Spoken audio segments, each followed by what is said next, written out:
And that was 2 years in the making. We did it under stealth, but it's really the heartbeat of what we are in terms of our modular technology system. Now, I've already talked about some of these items here: increased efficiency, lower cost, accessibility, improved transparency. But for today's topic, and we went down this process with a major Asian country. There are other issues that came up in regards to them not moving forward. But think of this blockchain technology for trading issuance primarily, maybe for the transfer agent or cap table management as well, for sovereign bonds, fractionalized. And that can certainly be very important in Africa and other developing nations. So right now, when companies issue, not companies, but sovereign countries issue bonds, it's typically to the same handful of buyers on a global basis. It's run by primarily 3 of the large institutions like HSBC, Standard Chartered, and others. And the ticket sizes are quite large.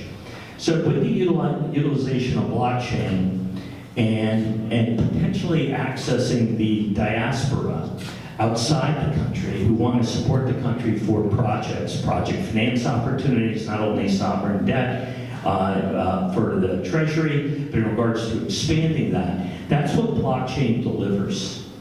And that's what we're really excited about. Now, this is going to take some time because, I consider it a waterfall. You need to get the credibility of the major institutions first, and then have that waterfall go down to retail. But this technology is available today. So imagine one of the developing countries requiring $30 million for a water treatment, maybe even more, a water treatment plant. They could utilize the blockchain, the cap table management, control the issuance, fractionalize it, and offer it overseas to ex-citizens or citizens who want to support the country, and do it on a real-time basis. That's what blockchain can deliver. That's what our technology delivers. Again, that's not our focus today, but we could easily provide this. This wouldn't be a heavy lift. So that, the world of technology, the world of, and Dan asked me to come here, Matthew, just to give you a sense of what's applicable, what some very exciting opportunities are available utilizing new technologies. Right now, the very hot area is AI and machine learning. We have that too, but I didn't start with that, right? Because that's a buzzword. But the blockchain itself is transformative, and that's what got me excited about it about 3.5 years ago. I'm an investment banker by background. I'm a capital markets person. Having the ability to have an immutable record of all transactions so you can't reverse them, what you have to do is, if there was an error, you just have to do the same transaction in reverse, unlike today, where it's completely removed from the ledger. That is very exciting. And fractionalization or democratization is very exciting. That's what we're working on, and that's why I'm in this area, and that's why we're very focused on growing and moving ahead here. And I want to thank Dan and Matthew for inviting me to speak. I'll open it up to any questions you might have, but I commend you for organizing this.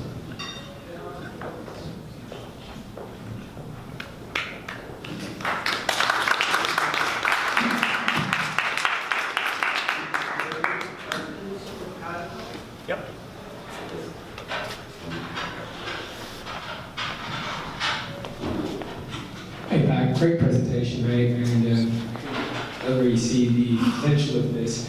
I just had a question about upgradability of your smart contracts. How do you manage if there is a change in regulatory environment or the T's and C's are now changed? How do you actually manage that? All our contracts are upgradable. The issuer controls the smart contracts. But we built, I believe in November, My CTO is not here, but Diamond proxy yeah, standard? exactly. Well, you said it better than I. But we incorporated that into all our smart contracts. And rather than go into detail here, we're integrated with 13 protocols. So private protocols like Onyx and DAML, public protocols like Ethereum, and Avalanche, Polygon, Solana, about to be Ripple, Hedera. I'm just going from memory here, I apologize. Subnets, Avalanche, Polygon, public-private, institutional provenance. So we're covering all the bases. I mean, there are others out there, there are many, but we feel pretty comfortable with the group that we have, and we'll add. Every single one of these, I would say after the first 3 or 4, was really requested to us by large institutions. So that's the other aspect here, where while we're a small company, we have about 50 people total here in the US and outside the US. Everything we do is being driven by these large corporations who are not doing press releases. They're, this is all being done on a skunkworks or stealth basis internally, and we're part of that. Awesome. Thank you. Great question. And just one other question, sorry. You mentioned that you had Hedera, Solana, so you're not just EVM compatible, you're Rust. EVM plus Yes. plus XRP. Yep, Okay. exactly. We haven't done XRP yet, but we're in process on that. Thank you. Yep.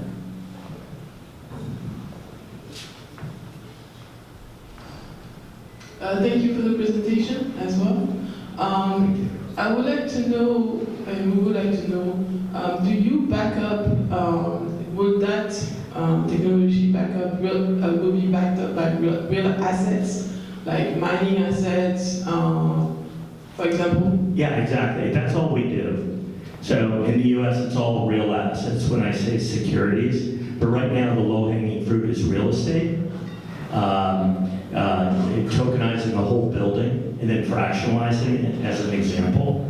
I know out of MENA, the MENA area right now, that's a big area of focus, is real estate. So you have these in Dubai and some other areas, these hundreds of millions or billion-dollar buildings that are going down the process of being tokenized, fractionalized, and put on some type of exchange. And that's what our ATS is. When I say an ATS, that means alternative trading system. That's a US moniker, but it's really an exchange. So yes, it's all about real world assets. Hello, I just want to know what the fee structure is for the platform, and then also who is in custody of the shares once they're purchased? Yeah, great question. So right now we have, I can't name one of the largest custodians in the world we're integrating with. We haven't announced it yet, but it's one of the big 3. So it would be in those accounts. We also, for those of you in the technology space, we're fully integrated with Anchorage Bank here in the US. We're fully integrated with BitGo. We're fully integrated with Etana. And on the wallet side, MetaMask, BitGo. BitGo has a new wallet, Coinbase, and I'm forgetting one right now, but and another one. So yeah, we're going down that path. But on the custody, see, when this all comes together, when it goes to the lesser developed countries, the UI experience, user interface, is going to be no different from what they see today. Like when you go to trade, it's going to be very, very simplified. That's when this is really going to exponentially grow, and that's what we're working on right now. In terms of fee structure, it's very flexible. It depends on the type of issuance, the number of investors. Our focus is not really equities. A lot of people talk. Our focus is really, at the end of the day, structured products like mortgage-backed securities, asset-backed securities, real estate, funds, but what's called the maker and taker price on an exchange, like you go to Robinhood, it's free. Now we know it's not really free, but when you're trading, it's actually set by the issuer on our ATS. So if a sovereign government would like to do this, they would set that transaction fee for both the buyer and the seller. But it shouldn't be basis points, less than 1% on both sides. That's great. Thank you, Pat. I have, Great, thank you. I have a quick question. I got, sorry, popping back out on stage. What are you guys doing in the carbon credit market? Exploring it. Yeah. Deutsche Börse is doing a lot in that space in Europe, and they also have a couple of entities here in the US.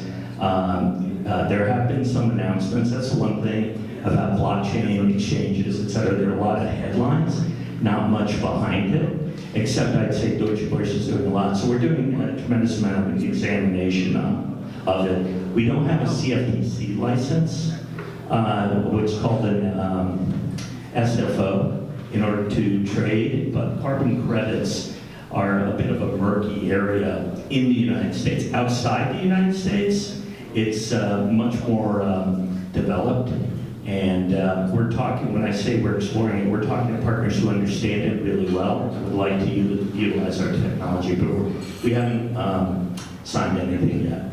Gotcha. The reason I ask is I've got some friends in the area. I think they'll actually be showing up later on today, but they're probably one of the early pioneers in the carbon credit market. They're both involved